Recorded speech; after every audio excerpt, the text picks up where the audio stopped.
ادارہ institute of objective قائم کیا، آل انڈیا ملی کونسل قائم کیا، اور انہی کی تحریک پر حضرت مولانا قاضی مجاہد اسلام صاحب نے اس ادارے کی سربراہی قبول کی، اور وہ بھی بانیوں میں تھے۔ اور دوسرا ادارہ انہوں نے قائم کیا حضرت قاضی صاحب کو آگے کر کے، اسلامک فقہ اکیڈمی۔ تو آئی یو ایس جو انسٹیٹیوٹ آف آبجیکٹو اسٹڈیز جسے کہا جاتا ہے، اس نے 1200 سے زیادہ سیمینار مختلف تعلیمی، علمی، سیاسی، سماجی موضوع پر کیے، جس نے ملک میں بڑے اثرات ڈالے۔ یہ دونوں شخصیتیں جو ابھی گزری ہیں گزشتہ اسی مہینے کی 12-13 تاریخ میں، وہ بڑا ہی المیہ والا رہا ہے، اور خاص طور پر اس لیے کہ یہ دونوں ملت کے لیے بڑی ہی قداور شخصیتیں تھیں، اور ملت کی رہنمائی کے کام کو اپنا ذاتی کام سمجھ کر کرتی تھیں، اپنے نجی کاموں پر ملت کے کام کو ترجیح دیتی تھیں۔ تو مسئلہ یہ پیدا ہوا ہے کہ ان کے جانے کے بعد اس کمی کو پورا کرنا مشکل ہو پا رہا ہے، خاص طور پر ہاں، یہ بات صحیح ہے کہ کھڑا ہے کیا آئین اگلا امیر ہم دیکھیے، ہم سمجھتے ہیں کہ یہاں کے جو علماء سمجھدار ہیں اس مسئلے کو حل کریں گے۔ ایسا کبھی کبھار ہوتا ہے، ہم لوگوں کو اس سے مایوس ہونے کی ضرورت نہیں ہے۔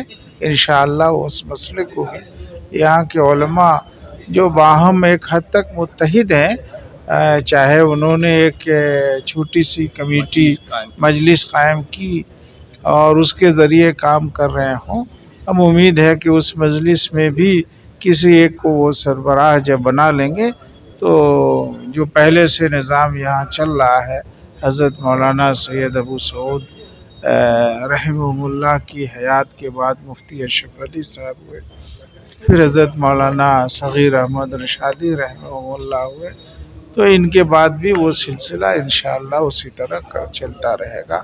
ہم اللہ تبارک تعالیٰ سے اس کام کے لیے، ان دونوں شخصیتوں کے لیے، آخرت کی بہتر زندگی کے لیے دعا کرتے ہیں۔ بسم اللہ الرحمن الرحیم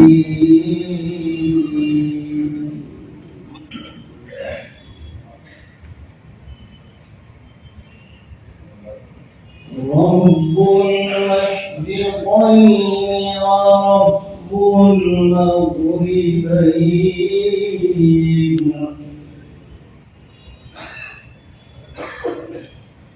فبأي آلاء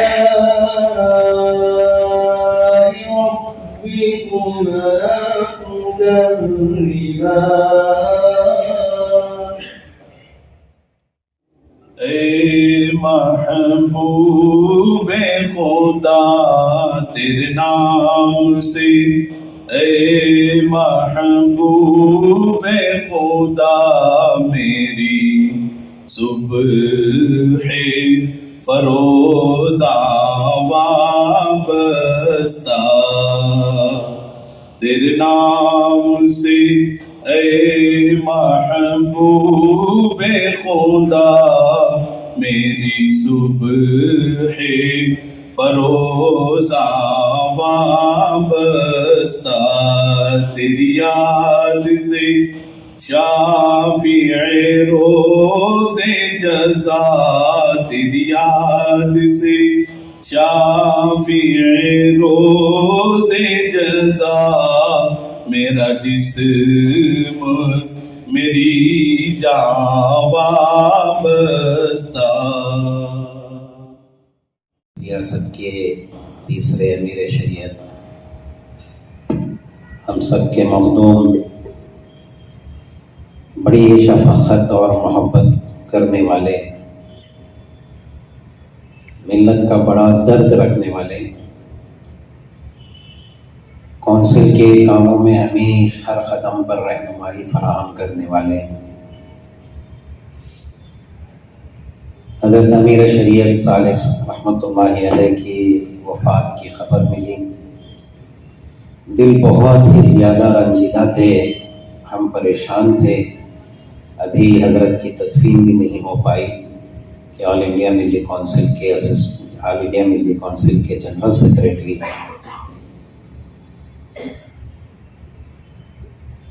ملت کی بڑی جو ہے فکر کرنے والے، ملت کے لیے تڑپنے والے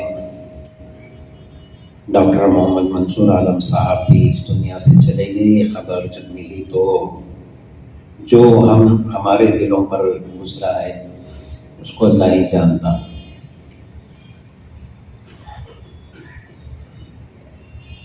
اس حادثے سے پہلے ہی آل انڈیا ملی کونسل کی مرکزی مجلس عاملہ کا اجلاس بنگلور میں طے ہو چکا تھا 31 جنوری کو.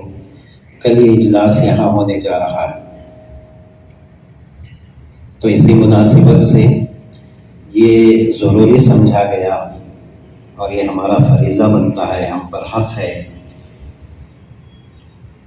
کہ ہم اپنے ان دونوں اکابر کی رخصت پر جو ہے ایک دوسرے کے ساتھ اظہار تعزیت بھی کریں، ان کے رفع درجات کے لیے دعا بھی کریں اور اللہ سے ہم اپنے حق میں جو ہے صبر و ثبات کی دعائیں بھی کریں. ان کی اچھائیوں کا تذکرہ ہے. حضرت والد ماجد دامت برکاتہم العالیہ صدر محترم انہوں نے بھی یہ پیغام بھیجا ہے. میں آپ حضرات کے سامنے اس کو پڑھ کر کے سنا دیتا ہوں. بسم اللہ الرحمن الرحیم. تمام تعریفیں اس رب کائنات کے لیے ہیں جس نے زندگی کو ایک مقرر پیمانے سے باندھا اور موت کو بھی اسی میدان عدل کا حصہ بنایا. وہی ذات ہے جس نے قرآن کریم میں ہمیں یاد دلایا وَلِكُلِّ أُمَّةٍ أَجَلٌ فَإِذَا جَاءَ أَجَلُهُمْ إِلَى آخِرِهِ صدق اللہ العلی العظیم. یہ آیت ہمیں یہ شعور دیتی ہے کہ زندگی محض سانسوں کا نام نہیں بلکہ ایک طے شدہ سفر ہے جس کا اختتام اسی گھڑی پر ہوتا ہے جسے رب کائنات نے پہلے ہی لکھ دیا ہوتا ہے. انسان اپنے قدموں سے وقت کو نہیں بدلتا بلکہ وقت انسان کو اپنی منزل تک لے جاتا ہے. اور کبھی کبھی یوں ہوتا ہے کہ ایک فرد کی رحلت محض ایک انسان کا جانا نہیں ہوتی بلکہ ایک فکر، ایک سمت، ایک کردار اور ایک پورا عہد اپنے انجام کو پہنچ جاتا ہے. ملت اسلامیہ ہند کے لیے یہ صدمہ نہایت گہرا اور دل کو زخمی کر دینے والا ہے کہ معروف تعلیمی و فکری رہنما آل انڈیا ملی council institute of objectives studies کے چیئرمین، اسلامک فقہ اکیڈمی اور متعدد ملی اداروں کے سرپرست و معمار ڈاکٹر محمد منصور عالم ہم سب سے جدا ہو گئے. انا للہ و انا الیہ راجعون. ذکر کرنا بھی ضروری سمجھتا ہوں اور وہ شخصیت تھی سابق امیر شریعت کرناٹک حضرت مولانا صغیر احمد رشادی رحمۃ اللہ علیہ. مولانا ان جید علماء میں شمار ہوتے تھے جنہوں نے علم و عمل کے ذریعے ایک نمایاں مقام حاصل کیا. آپ بنگلور کے معروف دینی ادارے دارالعلوم سبیل الرشاد کے محتمم و شیخ الحدیث تھے اور ساتھ ہی امارت شریعہ کرناٹک کی قیادت کی ذمہ داری بھی نہایت حکمت، وقار اور اخلاص کے ساتھ انجام دے رہے تھے. ریاست کے علمی، دینی اور ملی حلقوں میں آپ کو غیر معمولی احترام اور اعتماد حاصل تھا. ان کی رحلت سے نہ صرف کرناٹک بلکہ پورے ملک کی دینی و ملی فضا ایک مخلص رہنما اور بصیرت افروز شخصیت سے محروم ہو گئی. بلا شبہ یہ نقصان ایسا ہے جس کا احساس طویل عرصے تک باقی رہے گا. اللہ تعالیٰ اہل خانہ کو صبر جمیل عطا فرمائے، رفقا کو حوصلہ دے اور ملت کو اس صدمے کو ایمان کے ساتھ برداشت کرنے کی توفیق عطا فرمائے. والسلام علیکم ورحمۃ اللہ وبرکاتہ.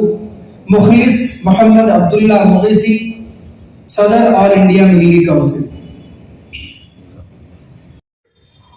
اور اپنے گھر کو قرآن بنایا.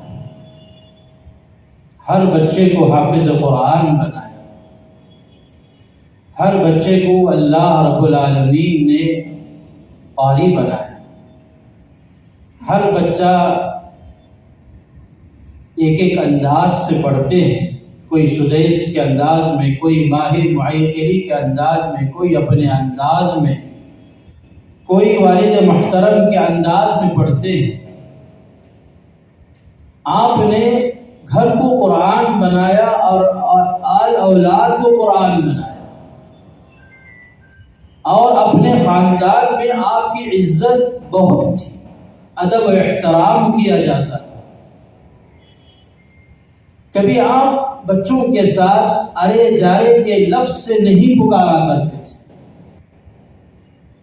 مدرسے کے طلباء کو بھی ارے جارے کے لفظ سے کبھی نہیں پکارتے، ادھر آؤ میاں، ادھر جاؤ میاں۔ یہ بھی ہمارے لیے بہت ہی یہ چیزیں سیکھنے کے لیے ہے کہ ہم اپنے بچوں کو صحیح طریقے سے پکارا کریں۔ آپ بچوں کے ساتھ بہت وقت دیا کرتے تھے، کبھی یہ محسوس ہونے نہیں دیا کہ میں امیر شریعت ہوں، میں محتمم ہوں، فلاں ہوں فلاں ہوں۔ اپنے آپ کو بڑا نہیں سمجھا۔ من تواضع للہ رفعہ اللہ، جس کسی نے اللہ کی رضا کے لیے عاجزی اختیار کرتا ہے تو اللہ رب العالمین اس کو بلندی پر لے کر جاتے ہیں۔ تو میرے والد محترم کے اندر عاجزی سی، تواضع تھی، اور آپ نے اپنی زبان کی حفاظت فرمائی کہ میری زبان سے کہ سامنے والے کو تکلیف نہ، کہ میں جو بول رہا ہوں، جو میں بتا رہا ہوں، سامنے والے کو تکلیف نہ، کہ آپ نے اپنی زبان کی حفاظت فرمائی۔ بچوں کے ساتھ کبھی گالی گلوچ نہیں فرمائی، بڑوں کے ساتھ کبھی گالی گلوچ نہیں فرمائی۔ میرے امی جان کے ساتھ بھی بڑی ادب و احترام کے ساتھ پیش آتے، ہر ایک کے ساتھ پیش آتے، محبت سے پیش آتے۔ مدینہ المنورہ جو ہے محبت سے فتح ہوا، کبھی اس میں تلواریں نہیں اٹھی۔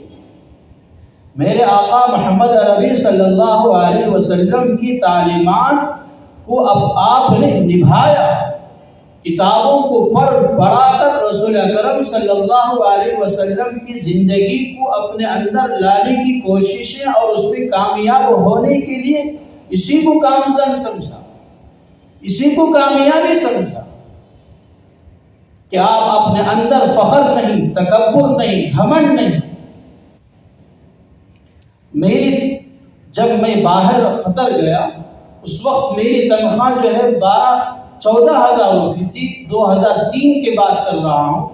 میرے والد محترم کی تنخواہ 12,000 تھی، میری 14,000 اور میرے والد محترم کی 12,000 تنخواہ۔ جب میں گھر کو بھیجا پہلی تنخواہ، بہت ہی عجیب خوشیاں تھی گھر کے اندر۔ اس کے بعد دھیرے دھیرے تنخواہ بڑھنے لگی۔ کبھی والد محترم نے یہ نہیں کہا کہ بیٹا مجھے یہ دلا، بیٹا مجھے یہ ضرورت ہے، کبھی نہیں کہا۔ آخر تک بھی گھر میں جو دعوتیں ہوا کرتی تھی میرے والد محترم کی تنخواہوں سے ہوا کرتی تھی، کہ کسی بچے سے یہ نہیں کرتے کہ بیٹا تو دعوت کر دے، تو کھلا دے، تم کھلاؤ، تم یہ کھلاؤ، کبھی نہیں کہا۔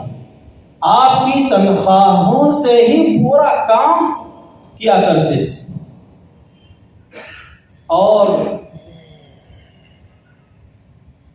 مدرسے کے اندر بھی طلباء کے ساتھ بڑی عاجزی کے ساتھ پیش آتے، اساتذہ اکرام کے ساتھ پیش آتے، کبھی کسی کو تکلیف نہیں دیا۔ اور میرے والد محترم ہمارے گھر کو قرآن بنا کر کے چلے گئے، اور اب ہمارے لیے ضروری ہے کہ ہم اپنے آل اولاد کو جو ہے قرآن کی عظمت دیں، قرآن کی اہمیت دیں، یہ ہمارے لیے ضروری ہے۔ یہی باتیں سننے اور سنانے کے لیے ہم کو یہاں جمع کیا ہے۔ اللہ سے دعا کریں کہ اللہ رب العالمین ہم سب کو عمل کرنے کی طاقت و توفیق عطا فرمائے۔ وآخر دعوانا الحمدللہ۔ میں گزارش کر آپ حضرات نے اس سے پہلے بھی کسی موقع پر آپ نے سنا ہوگا، لیکن کوئی حرج نہیں اگر اس موقع پر بھی مختصر سے طور پر میں حضرت کی زندگی پر چھوٹی اور ہلکی پھلکی روشنی ڈالوں۔ ویسے تو حضرت کی زندگی دارالعلوم سبیل الرشاد میں پوری زندگی آپ کی گزری ہے۔ 10 سال کی عمر میں آپ یہاں پر پڑھنے کے لیے آئے 1960 میں، پھر اس کے بعد تا حیات وفات تک آپ دارالعلوم سبیل الرشاد ہی کے ہو کر رہے۔ اب تقریباً 65 سالہ زندگی کو تھوڑے سے وقت میں بیان کرنا آسان کام نہیں ہے، لیکن کچھ خاص وصف ہیں آپ کے، اوصاف ہیں، ان کو اگر ہم سنیں گے اور اس کو اگر ہم ہمارے لیے راہ عمل بنائیں گے تو ہمارے لیے بھی اللہ تبارک و تعالیٰ کامیابیاں مقدر فرمائیں گے۔ سب سے پہلا وصف حضرت رحمہ اللہ کا یہ تھا کہ آپ کے اندر استقامت، کہ آپ آئے اور پڑھ کر فارغ ہوئے اور بڑے حضرت رحمہ اللہ کے مشورے سے آپ استاد بنا دیے گئے۔ آپ جب استاد بنا دیے گئے تو آپ نے پھر پیچھے مڑ کر آپ نے نہیں دیکھا، جبکہ آپ کے ہم عصر اور آپ کے بعد والے، آپ کے شاگردان سب بہت سے فارغ ہوئے اور فارغ ہو کر شہر میں، بیرون شہر انہوں نے اپنا ایک مقام بنایا اور خدمتیں کی ہیں، لیکن ان خدمتوں کے نتیجے میں اللہ تبارک و تعالیٰ نے ان کے ہم عصر ساتھیوں کو بڑے بڑے اونچے مناصب بھی دیے اور دنیاوی اعتبار سے کچھ سہولتیں، عیش و آرام اور راحت کی زندگیاں دی۔ ویسے تو آپ حضرات جانتے ہیں کہ جب بڑی بڑی مساجد میں جب امامت کا موقع ملتا ہے تو کچھ ان کے لیے آسائشیں اور راحت کی چیزیں بھی فراہم ہو جاتی ہیں اور کچھ ان کی زندگیوں میں تبدیلی بھی آتی ہے۔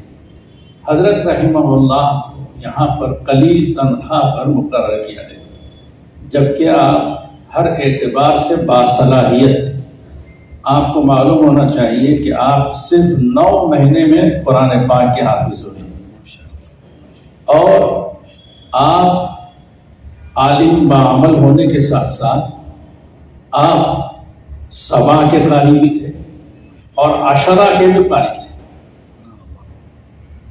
بہترین قرات آپ پڑھتے تھے، یعنی صلاحیت کے اعتبار سے آپ کے اندر کوئی کمی نہیں تھی۔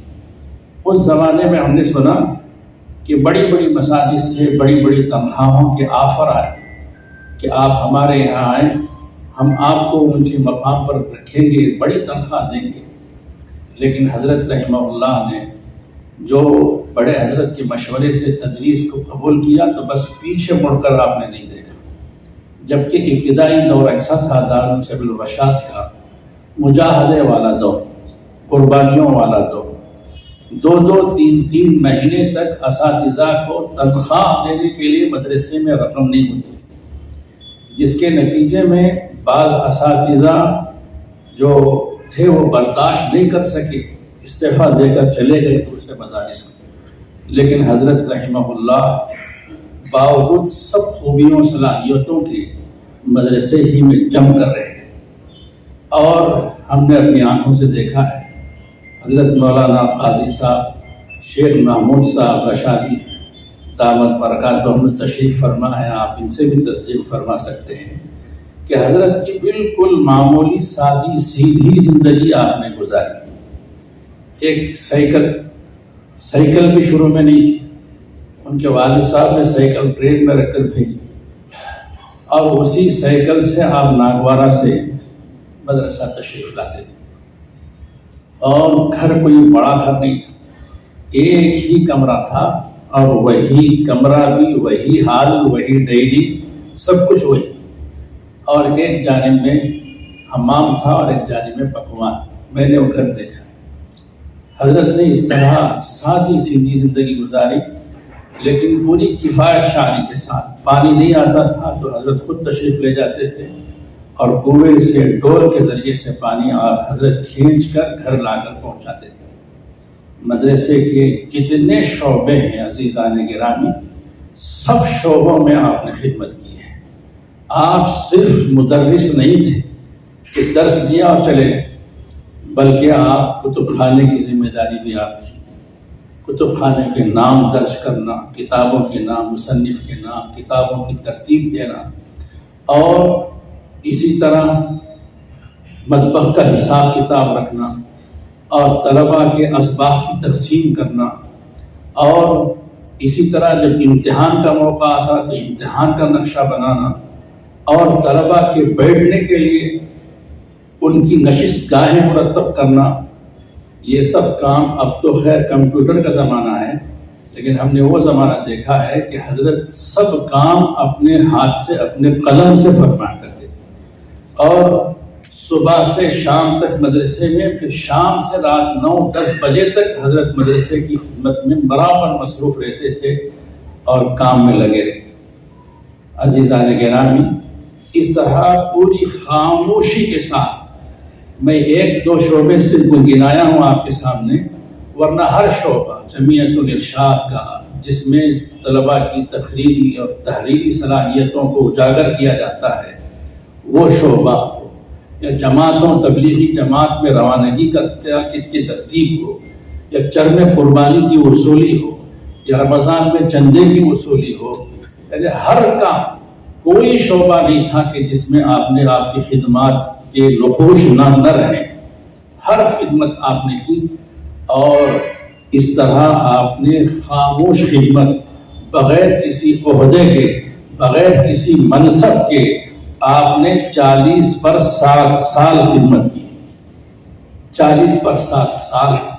پھر اس کے بعد جب حضرت مفتی صاحب علیہ الرحمہ امیر شریعت ثانی کا جب وصال ہوا، پھر اس کے بعد آپ کو امیر شریعت باسرار تمام بنایا گیا. اس کو بھی آپ یاد رکھیں کہ وہ تیار نہیں ہو رہے تھے، لیکن پورے شہر کی تمام تنظیموں کے بڑے بڑے ذمہ داروں کی رائے تھی کہ حضرت ہی اس کے اہل ہیں، حضرت ہی اس کے مستحق ہیں.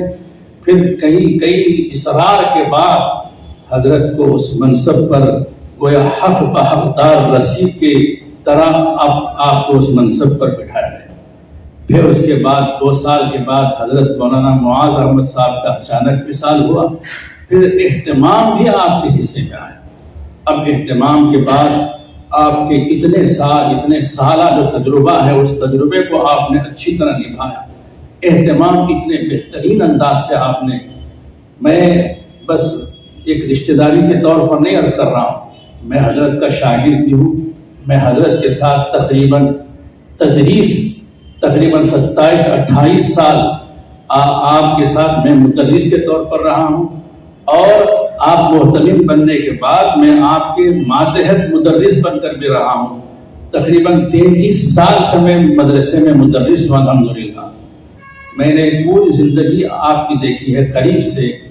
کبھی آپ کے اندر تکبر نہیں، غرور نہیں، فخر نہیں، کبھی چاپلوسی نہیں، مالداروں کے سامنے جھک جانا، اور اسی طرح حق بات کہنے سے پیچھے رہ جانا اور مرعوب ہو جانا.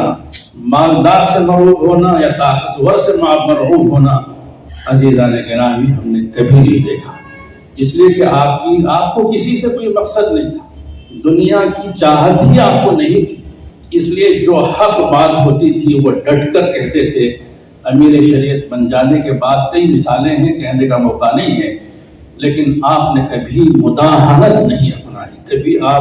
کبھی آپ نے حق بات کو پیش کرنے کے سلسلے میں آپ پیچھے نہیں ہٹے، بلکہ جو بات آپ نے طے کی، جو فیصلہ ہوا، جو مشورہ ہوا، فَإِذَا عَزَمْتَ فَتَوَكَّلْ عَلَى اللَّهِ کی صحیح مصداق ہم نے آپ کو دیکھی ہے کہ جب کوئی کام جب مشورے پر جب طے ہو گیا تو پھر اس پر جم جاتے تھے. تو بہرحال اس طرح کی بہت سی خوبیاں تھیں، اور سب سے بڑی خوبی یہ تھی کہ آپ نے سب کو ساتھ لے کر کام کرنے کا ہنر سب کو بتایا ہے کہ سارے طبقات کو لے کر، سب کو لے کر، اور کبھی کسی کے سلسلے میں آپ کے دل میں کبھی کوئی کھوٹ پیدا نہیں، کبھی کسی کو دیکھ کر آپ نے حسد نہیں فرمایا۔ بہرحال بہت خوبیاں تھیں، کہنے کا موقع نہیں ہے، بزرگان دین ہیں، انشاءاللہ ان سے ہم سنیں گے۔ جب کسی رنجیدہ خاطر، مغموم دل والے اور دکھ میں مبتلا فرد کی تعزیت کرتا ہے تو یہ تعزیت کرنا یعنی تسلی دینا اور اس کے درد میں اپنے آپ کو شامل کرنا، ہمدرد بننا، اللہ کے رسول صلی اللہ علیہ وسلم نے اس پر بھی اجر و ثواب کی بات فرمائی ہے۔ چنانچہ ابن ماجہ کی ایک روایت ہے، اللہ کے رسول صلی اللہ علیہ وسلم نے ارشاد فرمایا، من عزا مصابا کسیا بردن فی الجنہ، جو کوئی شخص کسی بھی رنجیدہ اور مغموم فرد کی تعزیت کرتا ہے تو اللہ تبارک و تعالی اس کو جنت میں خاص قسم کا لباس پہناتے ہیں، یعنی اشارہ اس بات کی طرف ہے کہ جنت عطا فرماتے ہیں، یعنی لباس جنت کا پہنانا ہو تو پھر جنت بھی پہنچایا جائے گا۔ تو اس لیے آپ سب حضرات بشمول ہم سب اللہ سے امید رکھتے ہیں کہ رسول اللہ صلی اللہ علیہ وسلم کے اس فرمان کی روشنی میں، اس تعزیت کے نتیجے میں اللہ تبارک و تعالی ہم کو ضرور جنت عطا فرمائیں گے۔ اس کی اشارت میں جب زیر تعلیم تھے تو اس وقت حضرت مولانا قاضی مجاہد الاسلام صاحب رحمۃ اللہ علیہ تشریف لایا کرتے تھے، اور فقہ اکیڈمی کا تیسرا سیمینار ہوا 1990 میں۔ اس وقت ہماری جماعت کو خدمت کے لیے مقرر کیا گیا تھا، اس میں ہم لوگ طالب علمی کے زمانے میں خدمت کیا کرتے تھے۔ تو اس وقت ہم نے دیکھا کہ ڈاکٹر منظور عالم صاحب اور حضرت مولانا قاضی مجاہد الاسلام صاحب، ان دونوں کو ہمیشہ ہم نے ساتھ ساتھ دیکھا، اور دونوں گفت و شنید کر رہے ہیں، مشورہ کر رہے ہیں، فکر کر رہے ہیں۔ پھر اس کے بعد 1992 میں یعنی 90 میں جب آل انڈیا ملی کونسل کا قیام عمل میں آیا، تو اس وقت بھی اور اس سے پہلے بھی جب ملت کے سلسلے میں فکریں ہوتی تھیں، مشورے ہوتے تھے، تو اس موقع پر ڈاکٹر منظور عالم صاحب حضرت قاضی صاحب رحمۃ اللہ علیہ کے ساتھ آتے تھے، اور کئی دن تک کئی موقعوں پر، الگ الگ موقعوں پر مدرسے میں قیام کرتے تھے، مشورے ہوا کرتے تھے، اور ہم کو اس وقت اندازہ ہوتا تھا کہ یہ کوئی بڑی قابل شخصیت ہے، جبھی تو حضرت قاضی صاحب رحمۃ اللہ علیہ اتنا قریب رکھے ہیں اور ان سے اتنے مشورے لیتے ہیں۔ عزیزان گرامی، بعد میں پتہ چلا کہ واقعی وہ ایک قابل شخصیت ہے، اور ان سے مفید مشورے اور مفید رائے ملت کے سلسلے میں، قوم کے سلسلے میں حاصل ہوتے ہیں، اور ان کی رہنمائی لی جاتی ہے۔ اس کے بعد برابر آل انڈیا ملی کونسل کے قیام کے بعد جب بھی